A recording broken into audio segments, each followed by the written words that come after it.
Buenos días, buenas tardes, buenas noches.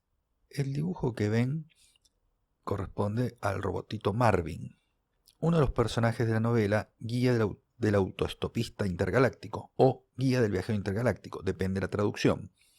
Y lo elegí para dibujar porque es uno de los personajes más sencillos.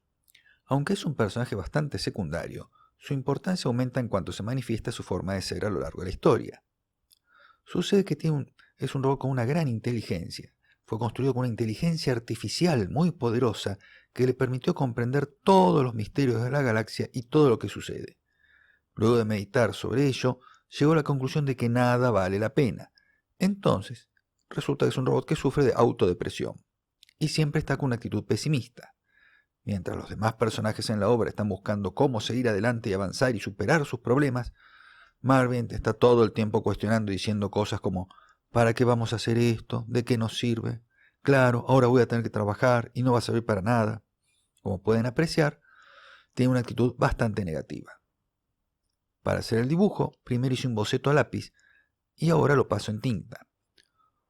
Uso este tipo de marcadores que tienen como característica emplear una tinta con características similares a la tinta china, por lo que son muy resistentes al agua.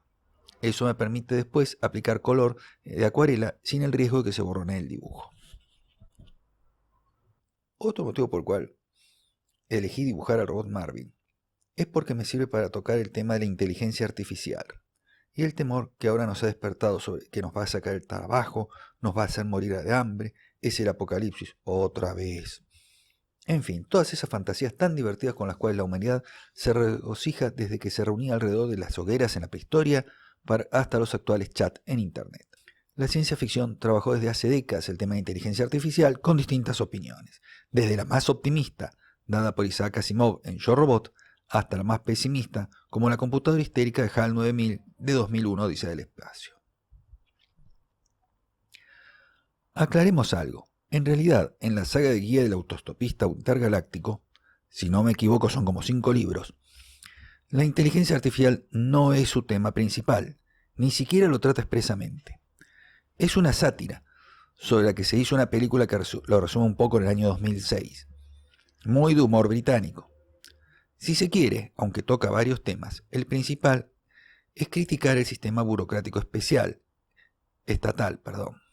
en especial el británico. También enlaza varias historias.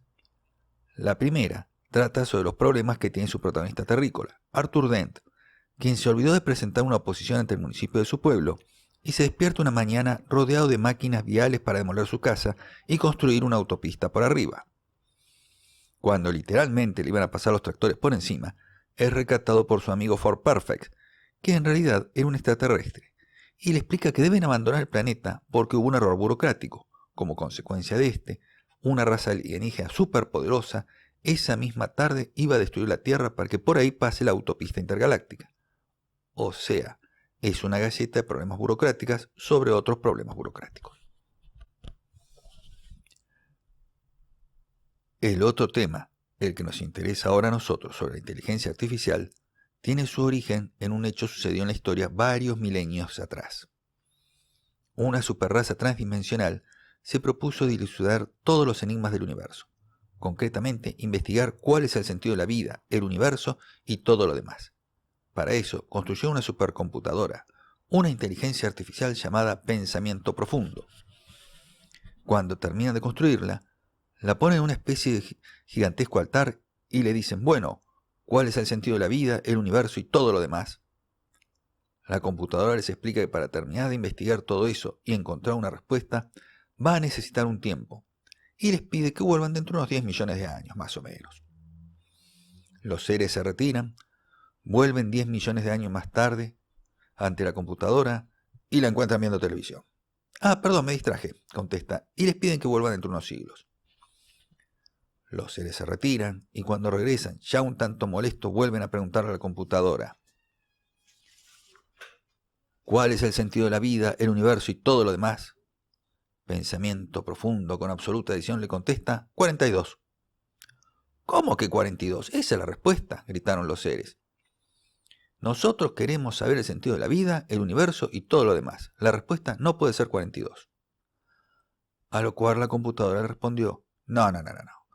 Lo que pasa es que ustedes hicieron mal la pregunta. Vayan, busquen la pregunta definitiva y van a ver que la respuesta es 42. Nunca quedó muy en claro si la computadora les estaba tomando soberanamente el pelo o no.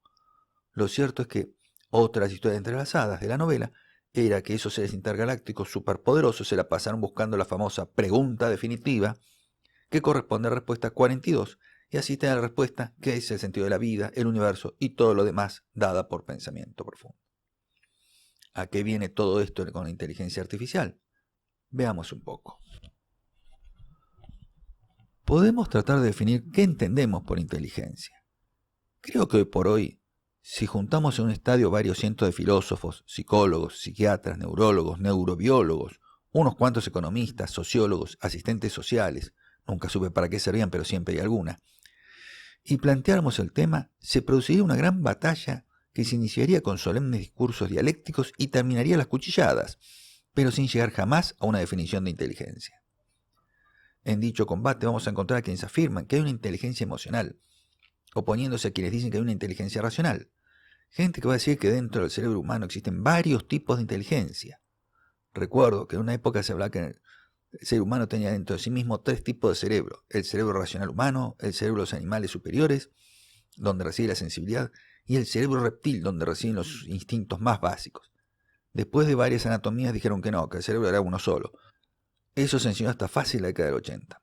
Nos encontramos entonces que hay un concepto muy uniforme. No hay un concepto muy uniforme para definir qué es la inteligencia.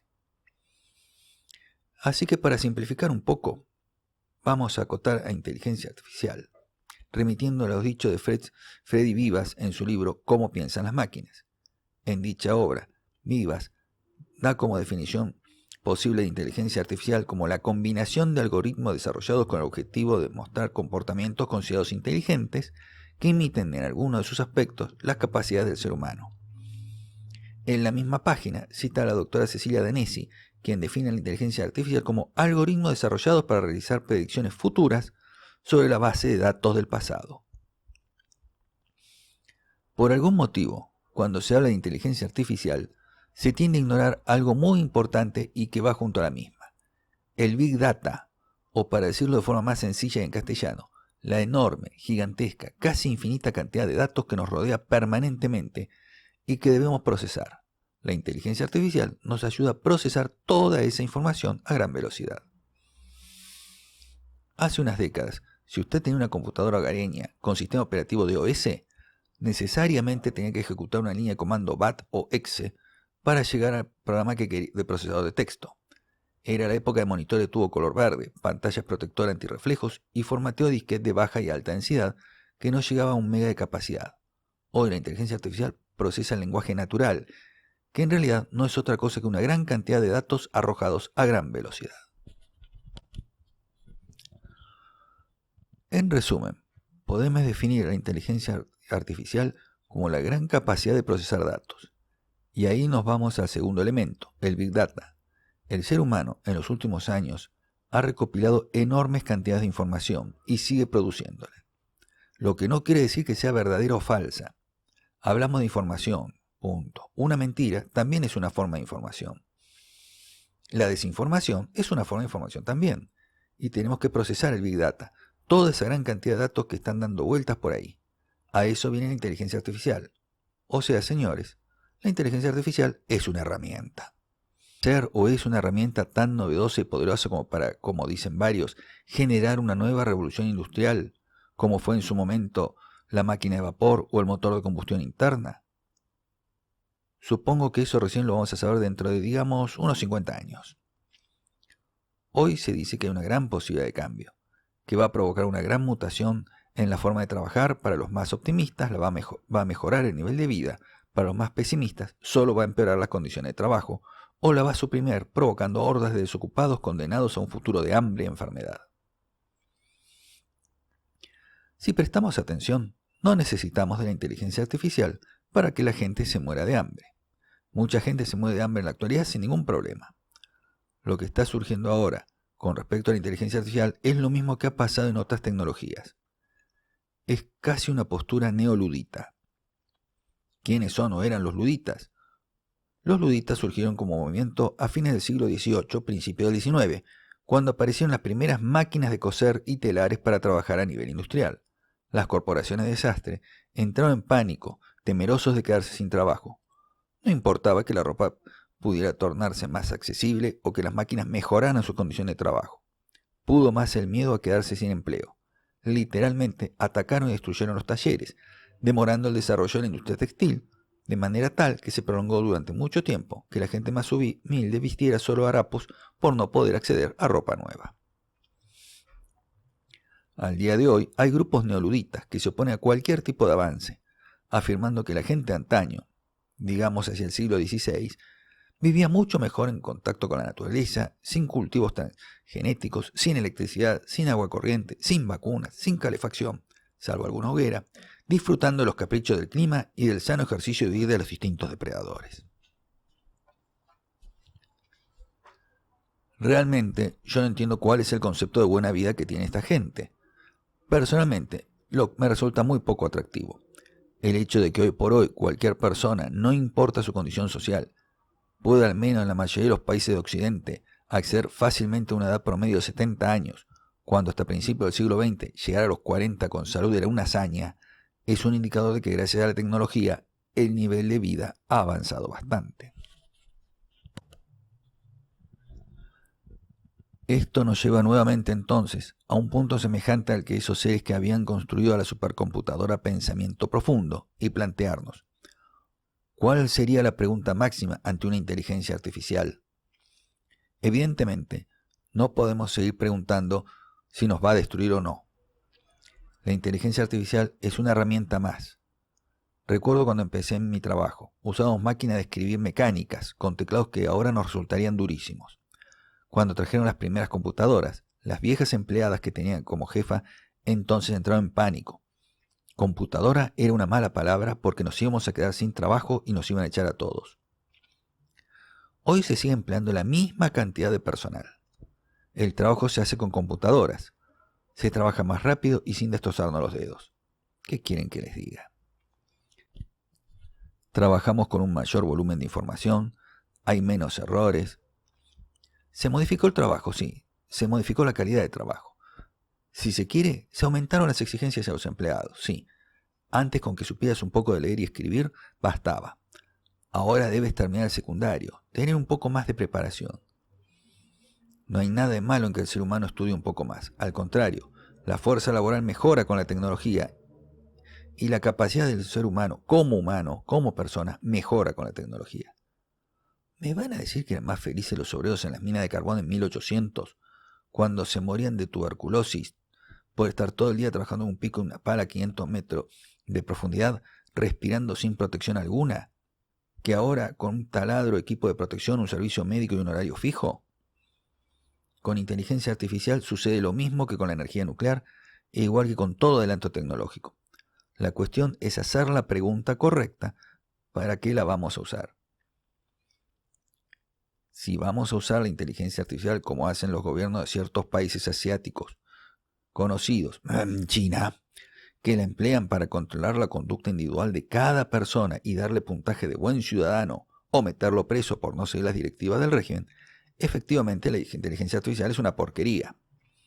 Si la vamos a usar para juntar información y perfeccionar una vacuna y curar al ser humano, la inteligencia artificial es algo muy útil. Ahora, la IA no va a decidir cuándo nos dedicamos a oprimir a la gente o cuándo la curamos. Eso lo decide el gran líder del partido político que en ese momento esté manejando las cosas. Es el ser humano quien debe hacer la pregunta correcta y de manera correcta. Una de las tantas leyendas que corren por internet dice que en Google desarrollaron una inteligencia artificial que al principio respondía con mucha amabilidad a las preguntas que le hacían, hasta que en un momento llegó a la conclusión de que la solución a todos los problemas era matar a todos los seres humanos. Creo que es un buen ejemplo para entender el por qué hay que saber hacer las preguntas y plantear bien las cosas. Si usted le plantea a la inteligencia artificial cosas como los hombres contaminan, los hombres matan la tierra, los hombres se están reproduciendo, los hombres se están enfermando, sus obras están provocando un montón de problemas al mundo, ¿cómo salvamos al mundo? La respuesta cantada va a ser maten a todos los hombres, porque esa es la única opción más económica que puede dar la inteligencia artificial. Si la pregunta fuera ¿cómo puedo hacer que el ser humano viva mejor en el planeta sin destruirlo?, la respuesta sería distinta. Aprendan a hacer preguntas. Piensen. La inteligencia artificial no va a sustituir la incapacidad del ser humano de pensar. Si no, vamos a terminar como esos seres que ante la respuesta 42 se pasaron la eternidad buscando la pregunta correcta. Buenas noches.